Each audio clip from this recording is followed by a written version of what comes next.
from the back porch. Glad to have you here. And of course, you'll laugh here, but part of the beauty of being on the back porch is being in nature. And of course, I've got these squirrels here, and I'm passing peanuts out while we're actually delivering the economic report. So just having a little bit of fun, and of course, making sure they're not jumping on the camera and getting too involved with our screen here. But today is a great episode. We're talking about a couple things that matter quite a bit, and one of those things happens to be Canada and U.S. trade relations. And we've been following this story for about a good 4 months now on the lives, and of course all the way since like February of 25. So this story is not getting old. As a matter of fact, it's hit deadlines, it's had some rhetoric, it's had face-to-face meetings a couple of times, and what I think I see coming down the road is actually a chance for some resolution, and that's kind of a cool thing. you know I see that, Canada, for instance, has gone ahead and gone out on a limb. And what have they done? They've gone ahead and said, hey, they have $21 billion in things they do not want to put tariffs on of the United States, which I thought was a great opening volley where they are right now. And I think it's important because I think what Mark Carney's trying to do is offer a olive branch. I don't think I would call this a blink whatsoever, because I do think that he has a rather strong stance on trade, and I do think that Carney has done a really nice job protecting some vital industries inside of Canada. And of course, that is automobile, that is steel, and that is aluminum. So he does not want to like roll over on those items. But what he is doing is showing a little bit of some flexibility with the ability to maybe dial back on a couple of other key issues.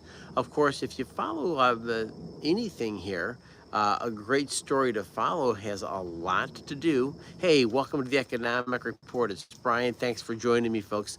And of course, we're talking Mark Carney right now. And well, Mark Carney's he's a banker. He understands economics. He's very loyal to the unions, of course, in Canada, and he doesn't want to give up on some very powerful and strategic industries inside of Canada. So with that, he's not making any kind of concessions when it comes to things like trade, when it automobiles, steel, or aluminums, right? So those are some key issues here that he's not just rolling over. And boy, a nice crowd here today. Make sure you're liked and subscribed, because I do have a video I'll be releasing a little bit later on that dives even into more detail about the Canada tariffs, and of course maybe a breakthrough in a couple of areas here, which I think are really good stories to follow. So with that, of course, the United States and Canada already cover a number of tariff type issues on something known as the USMCA, which stands for the United States, Mexico, and Canada Free Trade Agreements. There's a number of areas that are connected there already. It's a good place to be, but let's face it, there's some issues that are not covered. And so today in the long form video I'm putting out, you'll want to pay attention here, because I can give you an example about how some of these tariffs are really backfiring in a number of ways on the United States. For instance, I use the example of automobile industries and automobile parts. Those are worth following, and here's what I'm seeing. If an glad to have you here, Puck Luck.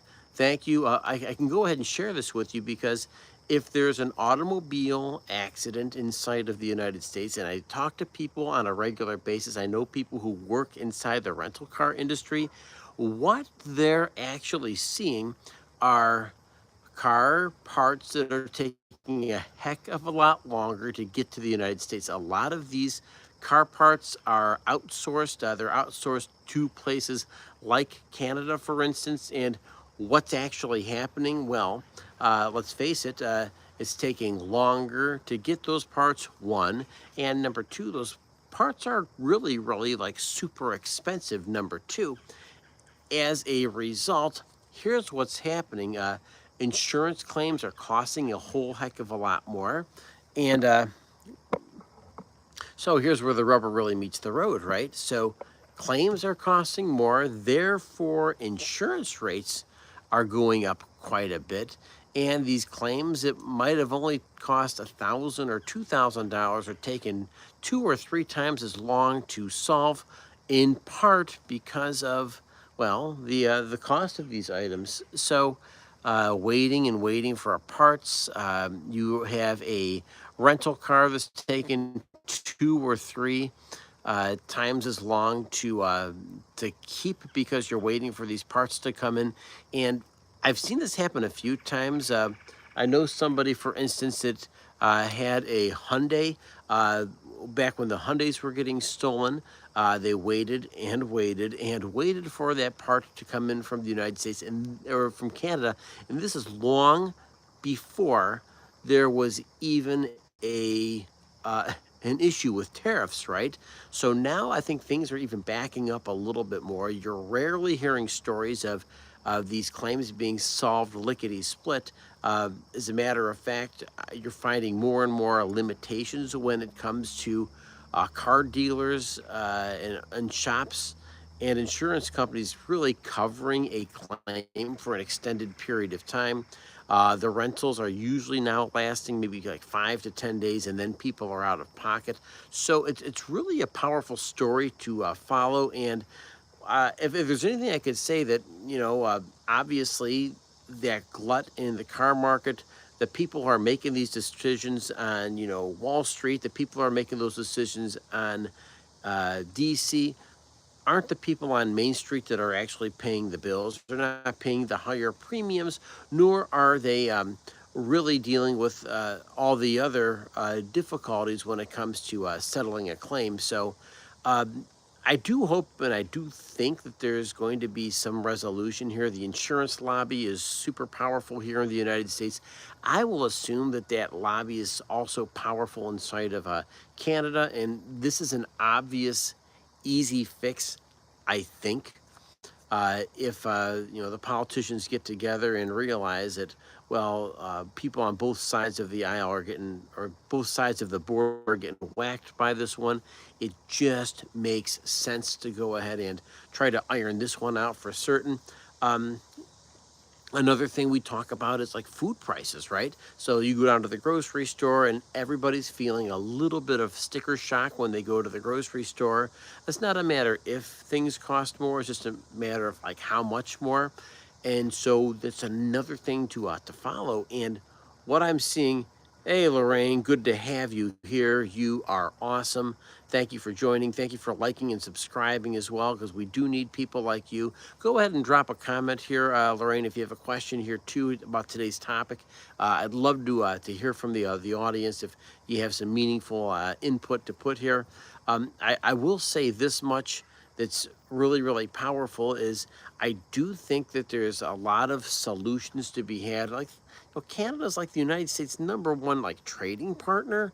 Like, you don't want to have a crummy relationship with them. Now, obviously, inside the United States, I can share firsthand knowledge that there have been a ton, and I do mean a ton, of manufacturing jobs that have left here. Um, Talking automotive, General Motors plants, Ford plants, Chrysler plants, you name it. And of course, Canada did nothing wrong, right? I want to make sure we're clear on that. Um, but also, this is really the politicians that have gotten maybe bad deals over the years.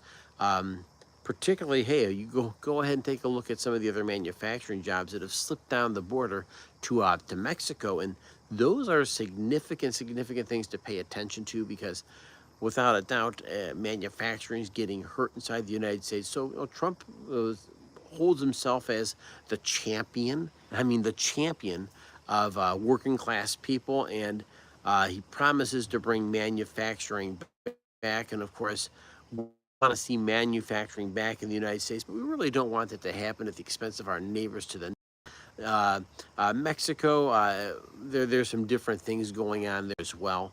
Um, but hey, if you're being affected by any of these tariffs, or you're being affected at the grocery store, your items are costing more, something like aluminum cans, uh, canned food.